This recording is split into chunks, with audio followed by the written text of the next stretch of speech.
Winners of by-elections into various elective positions held in Bauchi, Kogi, Katsina and Cross River State have emerged, and the federal government to institutionalize Executive Order 5 to ensure that content and implementation are not altered, plus International Youth Day, how ready are Nigerian youths to contribute to nation building.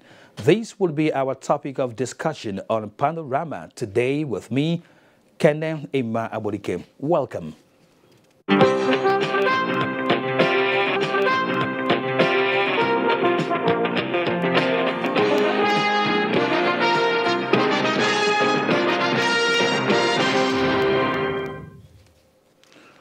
Winners have been declared in the by-elections held on Saturday in 3 states of the Federation. Ismail Musa has details of the results.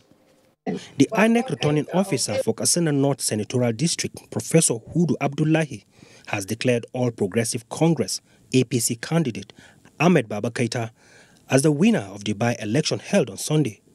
Correspondent Adu Ali reports that the APC candidate scored 224,607 votes to defeat his brother Kabir Baba Keita of People's Democratic Party (PDP), who got 59,724 votes.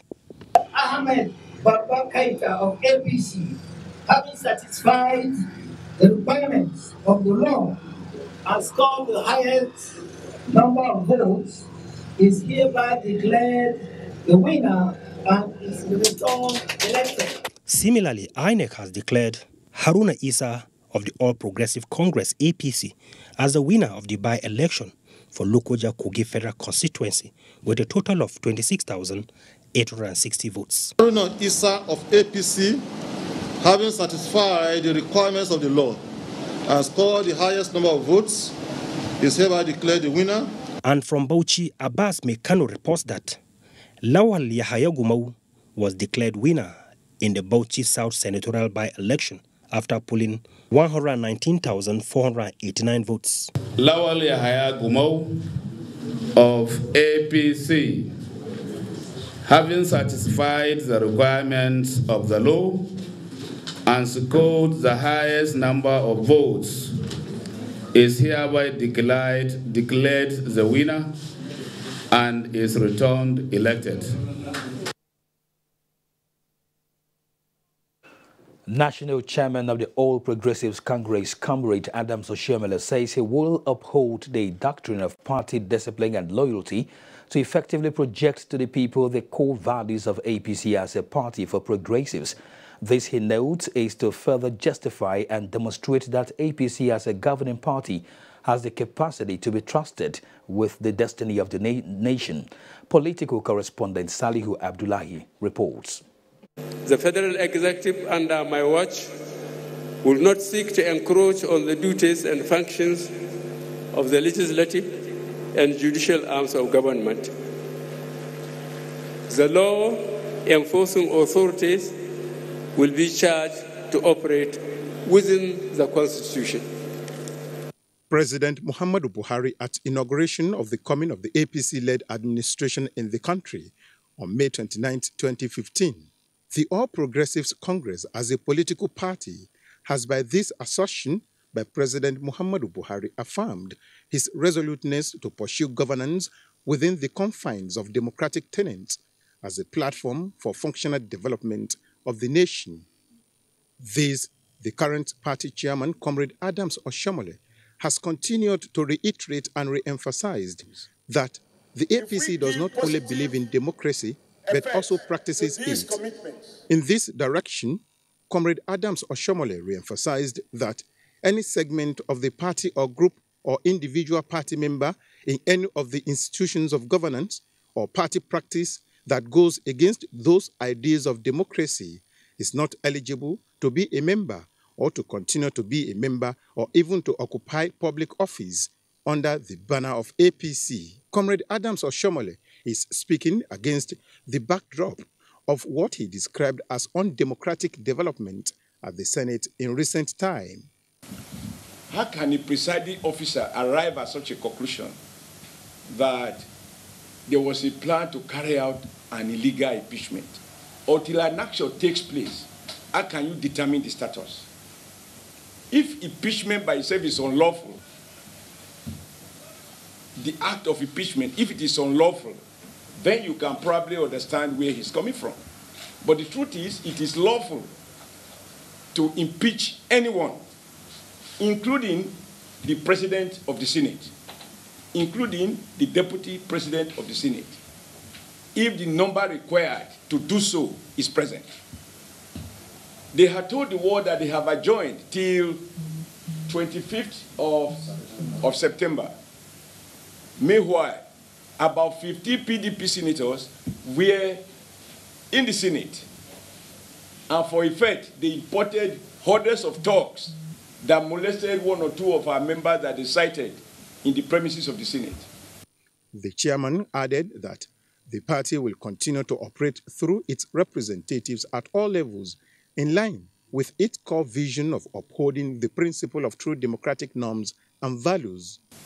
So if APC senators were not in the Senate, and it is PDP senators that were in the Senate, what is the basis of the false claim that there was an attempt to carry out an illegal impeachment? In any case, Saraki is not going to be the first Senate president to be impeached, and I doubt if he's going to be the last. But definitely, he will be impeached according to law and according to democratic norms. The only way Senator Saraki can avoid impeachment is for him to do what is honorable. The party, he notes, will follow due process to reclaim its leadership in the 8th Senate, having the majority lawmakers. In Abuja, Salihu Abdullahi, NTA News. Now, former People's Democratic Party PDP chairman in Sokoto State, Abubakar Shehu Tambawal, has formally defected to the All Progressives Congress, APC. He announced his defection while receiving the membership card of the APC at his polling unit. Abdurrahman Usman Jibrila has the details. The former PDP chairman was received by the state party executives and other party stalwarts at Tambuwal local government area. He was formally received into the APC when he was presented his membership card at the Hausawar polling unit, Kasuwar Daji ward in Tambuwal town. Addressing his supporters and other party members, Abubakar Shehu Tambuwal said his decision to defect to the APC was informed by the landmark achievements of the Buhari-led administration. The former PDP chairman pledged contributing his best towards realizing the aims and objectives of the present administration for the development of the nation. We refused to decamp and insisted on reform. PDP headquarters was helpless. You understand? So we had no option other than to decamp.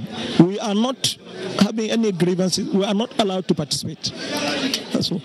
Abubakar Shehu Tambuwal used the medium to thank people of Tambuwal local government area and Sokoto State for their continued support towards his aspirations of working for the people.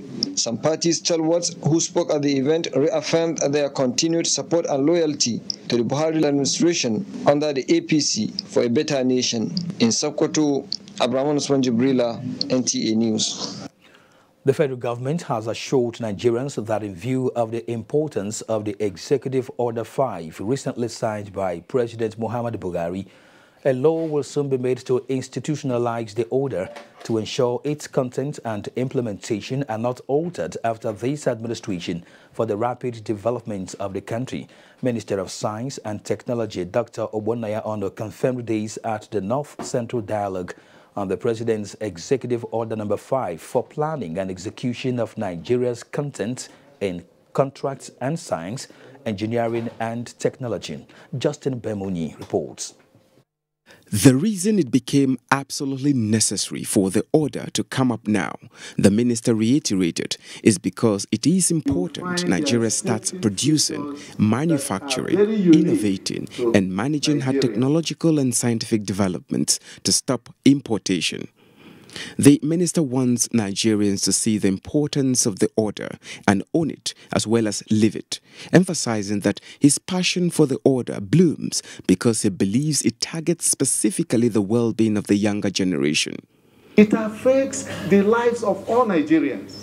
This order, if implemented, can determine for us tomorrow the value of our currency.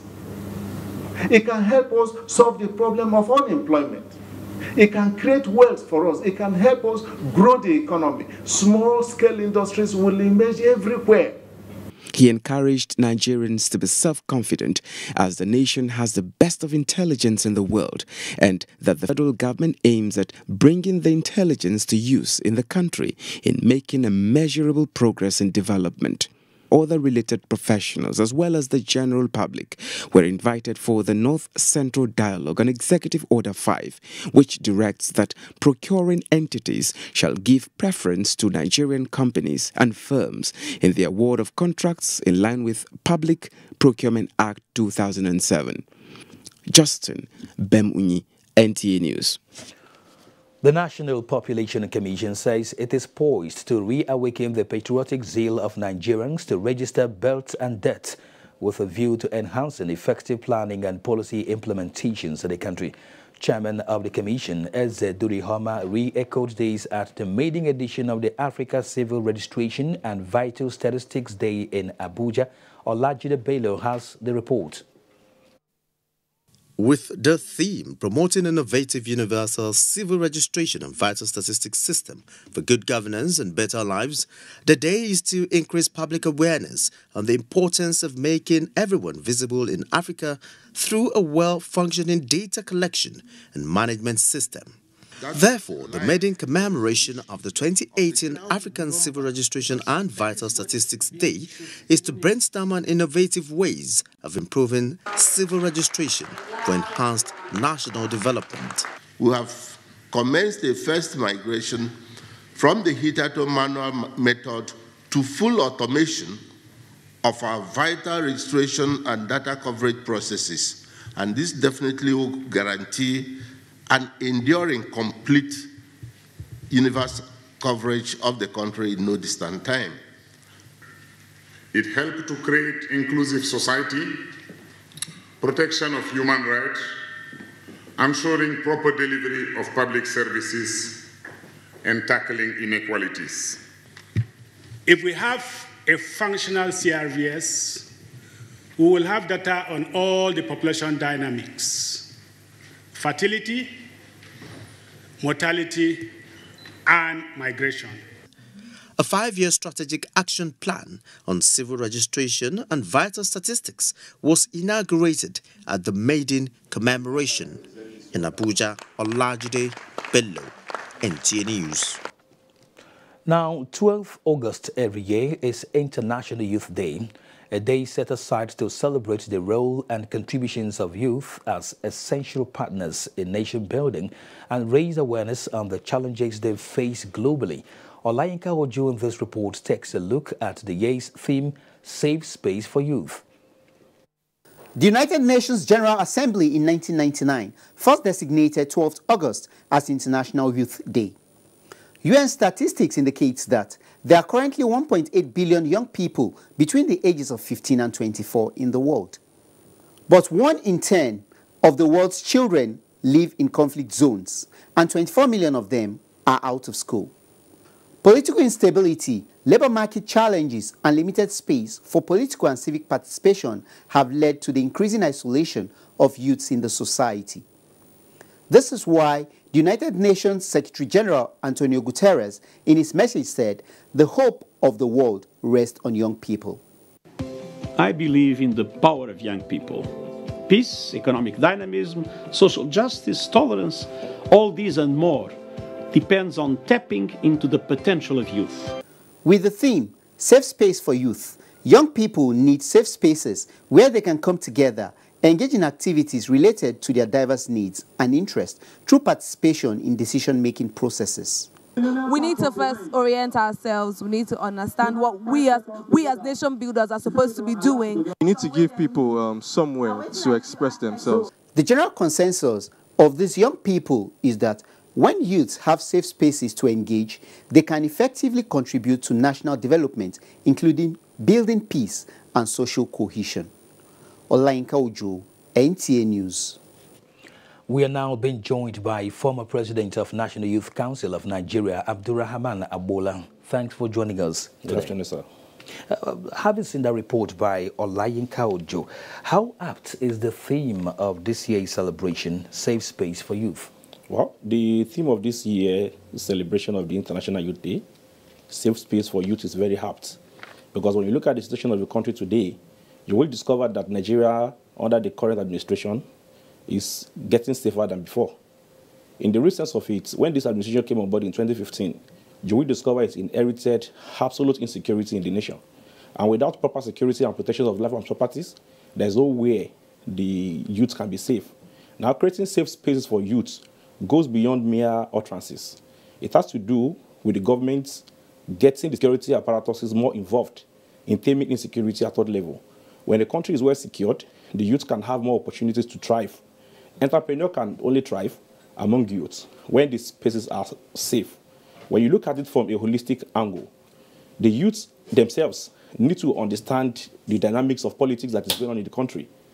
Youth must not be dragged into the issues of being used by politicians to spoil the image of the government. Because when you observe that since administrations attempt to sanitize the country and make sure the anti-corruption work very well and improve the security network in the country, you will discover at every opportunity when the Nigerian police force or the DSS make an arrest of any notable politicians in the country, you will see youth rising in numbers to attack the government and do things possible to avert the cause of justice, as witnessed most especially in the Offa case robbery that involved the Senate president and most other cases like that. It is not a good thing for the youth. My advice is the theme for this year's International Youth Day celebration is apt for you to have reorientation to ensure that they are not being used by any politician to attack the government unnecessarily. You have hit the nail on the head, actually. But that space itself, the youth themselves, how would they comfortably occupy it? Because you also mentioned about being tools in the hands of some politicians, so to speak. Well, determination is what makes a man to fulfill his destiny. If the youth are well guided by the maxim that says, if determination will determine my destiny, I must be determined to determine my determination. The youth must be well determined to ensure that the spaces available are well utilized, while we create other safe spaces for the youth. For example, in the academic institutions, the people that are getting involved more in examination malpractice and exam misconduct, they are youth. It does not mean that we don't have viable youth that are involved in a lot of productive activities in Nigeria. Youth are engaged majorly in proper activities that will lead to development of the nation. When you look at the logo of the National Youth Council of Nigeria, the motto says, build the youth, build the nation. Now, building the capacity of the youth has to do with the Federal Ministry of Youth in particular, not to allow politicization of the activities of the council to get it to a level where the youth interests will become secondary. The youth interest must be primary, and that is the way to make sure safe spaces are created. If the youth understand the realities of the country today, we realize that building the country for better will be done aptly if we have cohesive voices to stand for justice and equity. Make sure what is right is regarded as right, what is wrong is regarded as wrong. But when youths don't regard what is right as right, and for political reasons take what is right as wrong, then the spaces will not be safe. I think I like your submission on that. But then it's another period of electioneering. This is very crucial. Now, what will be the, how would they channel their strength towards nation building in terms of what is happening right now? Well, there are two issues, and the philosophers say there are issues and there are issues. The real issue here is that what the Constitution of the Federal Republic of Nigeria permits is the guideline for productive engagement in politics. The leadership of National Youth Council of Nigeria, under the able president of Ambassador Comrade Sokubo Saraigbe Sokubo, the newly elected president of National Youth Council of Nigeria, is urged to ensure that the youth of the country are well guided to not to be used as political tools or as talks in the hand of any politician. Nigerian youth should be free to coordinate themselves based on belief and philosophy. Okay. All right. Thank you, Abdulrahman Abola. Thank you, sir. Former President of Nigerian Youth Council of Nigeria. National Youth Council of Nigeria. This is Panorama on the network service of Africa's largest network, the NTA. We will be right back after this break. Stay with us. Thank you very much. The struggle for independence had been a long and tough one. Our founding fathers and compatriots sacrificed their comfort and even shed their blood. We cannot at this point in history afford to spirit away their sacrifices for immediate but temporary gains of today. Let us emphasize what unites and not what divides us. Working for the unity of purpose with a stronger vision for a better tomorrow. NTA, growing with the nation. Together, no matter where you come from, no matter your religion, we are one. Let's live together. Let's stop fighting each other. Let us live as one. It doesn't matter where you come from, your tribe or religion, man, woman or child. It doesn't matter who you are. Put Nigeria first. No matter where you come from, no matter your religion, we are one. Let's live together. How can we develop when we're always in crisis? Families have become refugees in their country. No matter our differences, show some understanding. No matter where you come from, no matter your religion, we are one. Let's live together. Nigeria, the only country we can train with remarkable potentials to excel. Let us believe in ourselves and change our attitude for the sake of our country and generations unborn. Let us revive our cultural values, which are our essence as a nation. Let us renew the spirit of patriotism and hope in our dear country. Do not take or give bribe. Be punctual always. No more African time. We can't expect to be global citizens and operate on African time. Join the queue. Insist that people are attended to on a first-come basis, no matter who they are or where they come from. Nigeria, good people, great nation.